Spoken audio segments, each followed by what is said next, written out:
গৰু পিটন খাই আহিছে কৈছোঁ নহয় মই চেঁচা নদী মাছ বিকি কিনি। আপোনালোকক আৰু এটা দুখ লগা বস্তু দেখাম মই। আগতে সৰুতে ন এইডোখৰ জেগাতে ভয় লাগিছিলে। এইডোখৰ আজিকালি মানুহবিলাক ভদ্ৰ হ'ল, চোৰ তোৰ নকৰা হ'ল। আমাৰ গাঁৱৰ একমাত্ৰ কম্পিউটাৰ দোকানখন চব গেছ কেকাটোৰ পৰা হৈছে। গেছ কেকাটো হোৱাৰ পৰা ন গছত গুটিও নলগা হৈছে মানে। হেল্ল' গুড মৰ্ণিং মোৰ ইউটিউব ফেমিলি। আজি ভাবিছোঁ আপোনালোকক আমাৰ গাঁওখন অলপ দেখাই দিওঁ বুলি। পোনে শুই উঠিছোঁহে, আকৌ আৰু 1.5 ঘণ্টামানৰ পিছত দোকান যাব হ'লে। সেইখিনি সময়তে আপোনালোকক আমাৰ গাঁওখন দেখাই আহোঁ। মুখখন ধুই লওঁ প্ৰথম। এইটো আমাৰ ঘৰটো, এডোখৰ আপোনালোকে দেখিছে আমাৰ ঘৰটো। তাৰপিছত এইটো আমাৰ পদূলিটো দীঘল হয়, এইফালেও আছে মানে দুটা পাৰ্টত মানুহ ভাগ খাই আছে। এইফালে আছে মানুহ, এইফালে আছে মানুহ। তাৰপিছত এইটো দীঘল পদূলি হয় আমাৰ। এইফালে পদূলিৰ পৰা ওলাই আহি এইফালে মোৰ দোকানৰ ফালে যায়, দোকানলৈ। এইখন বিল হয়, ইখন আগতে চেঁচা নদী আছিলে। মানে নদীখন সেইটো ছাইডৰ পৰা আহি কিনি এনেকৈ গৈছিলে।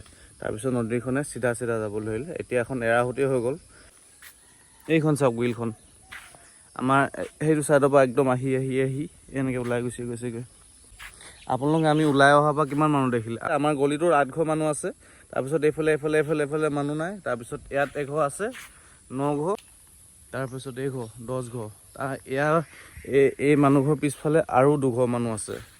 যে এইবিলাক বিলবিলাক দেখিছে যে, ইয়াত মানুহ মৰিছে আগতে। নাওলৈ যেতিয়া পাৰ হৈ যাবলৈ লয় নহয়, মানে মেটেকাত লাগি মানুহ মৰিছে, মানে ভয়ো লাগে। বহুত মৰিশালিও আছে।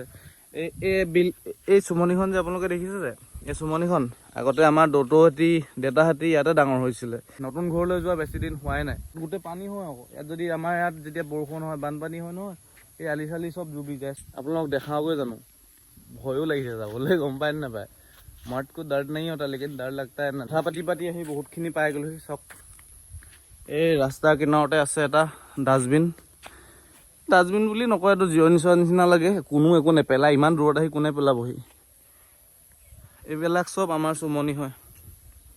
এনেকুৱা অনুভৱ এটা হৈছে ন যে এইখন যেন অকল হাবিয়ে নহয়, এই ইপাৰত ন গোটেই ডাঙৰ গাঁও আছে, বহুত ডাঙৰ গাঁও আছে। একদম ইটো মূৰৰ পৰা ইমান দূৰলৈকে আছে, ইটো মূৰলৈকে। কিন্তু গছ বনখিনিৰ পৰা অকল হাবিৰ নিচিনা লাগি আছে। এইখন আমাৰ চেঁচা নদী। চক সেইজনে মাছ ধৰি আছে, পানী বাঢ়ি আছে ন। এইফালে মাছ, পানীটো অলপ বাঢ়িলে হওক ন। কৃষ্ণ, নাপায় বাৰু ক'বলৈ। চেঁচা নদী মাছ বুলি ক'লে আগতে গোটেই মানুহে খাইছিলে, সোৱাদটোৱে বেলেগ আছিলে, তাৰ তেলটোৱে বেলেগ আছিলে। কিন্তু আজিকালি চেঁচা নদী মাছত ইমান সোৱাদে নাইকিয়া হৈ থাকিলে। মানে কি হ'ল, আমাৰ ওচৰত যিটো গেছ কেকাৰ বনিলে ন, গেছ কেকাৰটোৰ পৰা যিটো মানে ৱেষ্টখিনি, যিখিনি মানে লেতেৰা তেলৰ নিচিনা কিবাবিলাক যিবিলাক পেলাই দিয়ে নহয়, গোটেই মাছৰ মানে হাৰ্ডিলৈকে সোমাই গৈছে, কাঁইটলৈকে সোমাই গ'ল। মানে গোটেই ৰাজহাঁহৰ ভিতৰে সোমাই গৈছে। মানে সেই সোৱাদটো নলগা হ'ল মানে। আমাৰ দাদাই এবাৰ মাকুমত যেতিয়া প্ৰথম মানে গেছ কেকাৰটো বনাই কিনি তাৰ যেতিয়া ৱেষ্ট মেটেৰিয়েলবিলাক পেলাই দিছিলে, তেতিয়া মানে মাকুমত বিকিবলৈ গৈছিলে। গৰু পিটন খাই আহিছে কৈছোঁ নহয় মই চেঁচা নদী মাছ বিকি কিনি। এনেকুৱা অৱস্থা হৈ গৈছিলে। আমি আকৌ আজিকালি সুধি কিনে খাওঁ চেঁচা নদীৰ মাছ নি। নিজে আমি চেঁচা নদী কিনাৰত থাকোঁ, কিন্তু আমি চেঁচা নদীৰ মাছ নিজে নাখাওঁ। সোৱাদেই নাপাওঁ সেই সোৱাদটো, আগৰ নিচিনা সোৱাদেই। গোটেই তেল ডেইলি তেল পৰি থাকে। কিন্তু এটা বস্তু ভাল কৰিলে যে আমাৰ ওচৰত ইণ্ডাষ্ট্ৰি এটা দিছে, কিন্তু আৰু এটা বস্তু বেয়া কৰিলে যে আমাৰ জেগাডোখৰ নামটো বা আমাৰ নদীখনৰ নামটো বেয়া কৰি দিলে। এয়াই আমাৰ এইফালে আছে গোটেই হাবি এখন। আজা গছ চাওক কেনেকুৱা ৰহৰ আজা গছ। ইয়াত দলং এখন দিয়া কথা আছে এই আলিটোৰ পৰা তালৈকে, কিন্তু এতিয়ালৈকে দিয়া নাই। নিজৰ মানুহৰ মানে প্ৰাইভেট প্ৰপাৰ্টি ন, চবেই মানে লাগি আছে মোৰ প্ৰপাৰ্টিটো মই কেলৈ দিম, তেনেকুৱা টাইপ। নহ'লে ইমান দিনলৈকে দলং হৈ গ'লহেঁতেন চাগে, দিবগৈ চাগে ইন ফিউচাৰ। আমাৰো ইমান মতলব নাই ন, বেলেগৰহে। আকৌ আহি কিনি সেই একেটা পইণ্টতে পালোহি, আমাৰ ঘৰৰ পদূলিটো। এতিয়া যাম এইফালে দেখক আপোনালোক গাঁওখন। একদম ঠাণ্ডা গাঁও চাওক, একদম হাই হুলস্থুল নাই। ধুনীয়াকৈ ৰাতিপুৱা নামঘৰত আহি চাকি জ্বলাই আহি এনেকৈ আমাৰ দিনটো ষ্টাৰ্ট হয়। ৰাস্তা পদূলি ভাল। আমাৰ চুমনিখনত ঔটেঙা, ঢেকীয়া, নলটেঙা চব বস্তুৱে পায়, একো টেনশ্যনেই নাই। বহুত মানুহ আমাৰ চুমনিখনৰ পৰা চলি আছে জানেনে। আমাৰ ঔটেঙা গছত ঔটেঙা লাগে, ঔটেঙা বিক্ৰী কৰি বহুত মানুহ চলি আছে। আমি নাযাওঁৱেই। বহুতে আমাৰ বাৰীৰ পৰা খৰি নিয়ে, কিবা নিয়ে, ধুনীয়াকৈ চলিলে আমাৰ সময় নাই ন এইবিলাক কৰি থাকিবলৈ, তালৈ যাবলৈ দি দিওঁ আৰু চল আশীৰ্বাদ অকণমান দি যাবি। বাগান এখন আছে সৰু মৰুকৈ প্ৰাকৃতিক সৌন্দৰ্যৰ কাৰণে।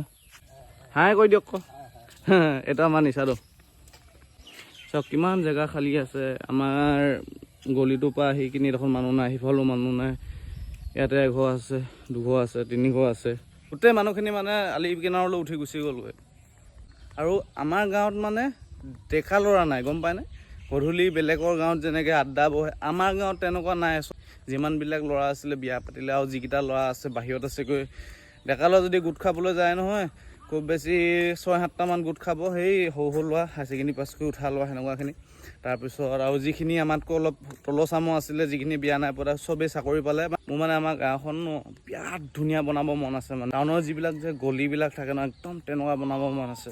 বনাম এদিন মই, এইটো মোৰ নিজৰ ইচ্ছা হয়। মোৰ গাঁওখন মই নিজেই বনাম। আপোনালোকক যে মই দেখাই আহিছিলোঁ যে আমাৰ চুমনিখন যে ডাঙৰ হাবিখন যে ৰিজাৰ্ভখন যে, তাত মানে মোৰ ভৱিষ্যতে পাৰ্ক এখন বনাব মন আছে। মানে ৰিজৰ্ট এখন বিৰাট ধুনীয়া, একদম নদী কিনাৰে কিনাৰে, নদীৰ ওপৰে আৰু বিৰাট মজা লাগিব মানে গৈ কিনি। সেইটো এটা সপোন আছে মোৰ। আগতে সৰুতে ন এইডোখৰ জেগাতে ভয় লাগিছিলে। এইডোখৰ আৰু এডোখৰ দেখাইছিলোঁ আপোনাৰ বাগানৰ কিনাৰত যে, তাত ভয় লাগিছিলে। সেই পিছফালে যে দেখিছে দোকানখন, সেইখনে মোৰ হয়। এইটো জিৰণি চৰা হয়, কিন্তু এইটো জিৰণি চৰা নিচিনা হৈ থকা নাই, কোনো নবহে মানুহ চানুহ। আপোনালোকে যে ইয়াত যে নিমখখিনি দেখিছে, ইয়াত নিমখত কমচে কম মোৰ 10,000মান টকা মোৰ এনেকৈ পৰি আছে। এনেকৈ পৰি থাকে গোটেই আজি যিমান দিন হ'ল মোৰ দোকান খোলা, জিৰণি চৰাটো বনা আজি ধৰি লওক 5 বছৰ হৈছে। তেতিয়াৰ পৰা মই ইয়াতে নিমখ থওঁ, 10-15 হাজাৰ নিমখ এনেকৈ পৰি থাকে, কিন্তু কোনো চুৰ নকৰে। আজিকালি মানুহবিলাক ভদ্ৰ হ'ল, চুৰটো নকৰা হ'ল। কিছুমান জেগাত কৰিব পাৰে, কিন্তু কিছুমান জেগা একদম বহুত ভদ্ৰ হৈ গ'ল। ইয়াত মাছ কাটে জিৰণি চৰা কিনাৰতে গধূলি। আপোনালোকক দেখাই দিছোঁ মোৰ দোকানখন এই ৰাস্তাটোতকৈ ওখ আছিলে, কিন্তু এতিয়া ৰাস্তাটো বনাই মোৰ ৰাস্তাটোতকৈ মানে দোকানখন ডাউন কৰি পেলালে। দিছ ইজ মোৰ আঁতৈ হাঁহ হাঁহ কৈ দিয়া, অঁ এইটো মোৰ আঁতৈ হয়। আমাৰ গাঁৱৰ একমাত্ৰ কম্পিউটাৰ দোকানখন। চব জেগা খালী চাওক আপোনালোকে, চব জেগা খালী। আমাৰ গাঁৱত, আমাৰ এৰিয়াটোত বুলি ক'বলৈ গ'লে প্ৰথম এখন হাৰ্ডৱেৰ দোকান খুলিছিলে 2015 চনৰ মানত, কিন্তু খোলা নহ'ল কিবা এটা কাৰণত, এনেকৈ পৰি থাকিলে। Waste of money. এতিয়া কামত খাটিছে বাৰু, বস্তুবিলাক থ'বলৈ পাৰিছে। এই আগত খুলি দিলে এতিয়া গৈ কিনি যে দেখিছে ইয়াত ভেণ্টিলেশ্যন বনায়, তাৰপিছত পকা চৌকত বনায়।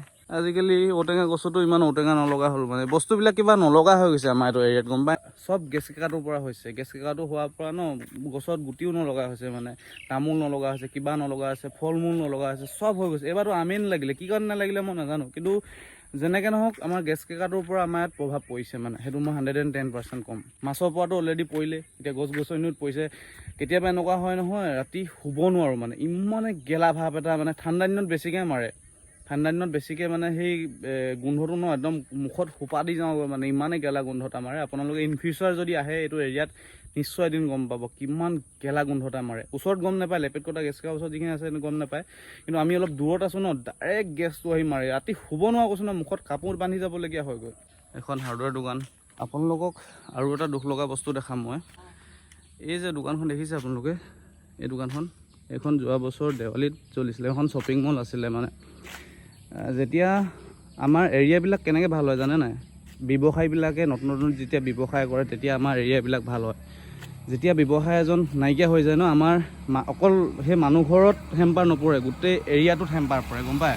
এটা এৰিয়া, এটা এডোখৰ জেগা এজন ব্যৱসায়ীয়েহে সেইডোখৰলৈ নাম আনিব পাৰে।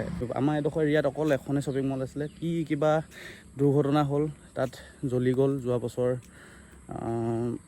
দেৱালীৰ দিনাখনে জ্বলিছে। সিফালে মই ফটকা ফুটাই আছোঁ, এইফালে ধাম ধুম ফুটি আছে, মই গমেই নাপাওঁ। মানুহে ভাবিছে যে এখন শ্বপিং মল ফুটাৰ কাৰণে ডিপুৱে ফুটাইছে বুলি, কাৰণ মোৰ ব্যৱসায়ী হয় যে সিহঁতো। যেতিয়া এজন ব্যৱসায়ী মৃত্যু হয় ন, তেতিয়া গোটেই ব্যৱসায়ী যিখিনি বেলেগ মানুহ, সিহঁতৰ ওপৰতো হেম্পাৰটো পৰে। ইমান ডাঙৰকৈ ব্যৱসায় কৰিছিলে, তাৰপিছত কি হ'ল অৱশেষত গৈ কিনি আমাৰো সেই মানে সেই টেনশ্যনটো অট'মেটিক আহি যায়। বম ফুটাৰ নিচিনা হ'ল, মানে ইনভাৰ্টাৰ ফুটিলে নে AC ফুটিলে নাজানো, কিন্তু বম ফুটাৰ নিচিনা ধামলৈ ফুটিছে। নাজানো কি কাৰণে হ'ল। গাঁৱৰ সীমাটো শেষ হ'ল। আজিলৈ ইমানেই। আকৌ লগ পাম অন্য এটি ভিডিঅ'ত। কেনেকুৱা পালে আমাৰ গাঁওখন আপোনালোকে কমেণ্টত জনাব। জয় অসম। আৰু লগতে জয় জুবিন অসম, জয় জুবিন দা অমৰ হওক।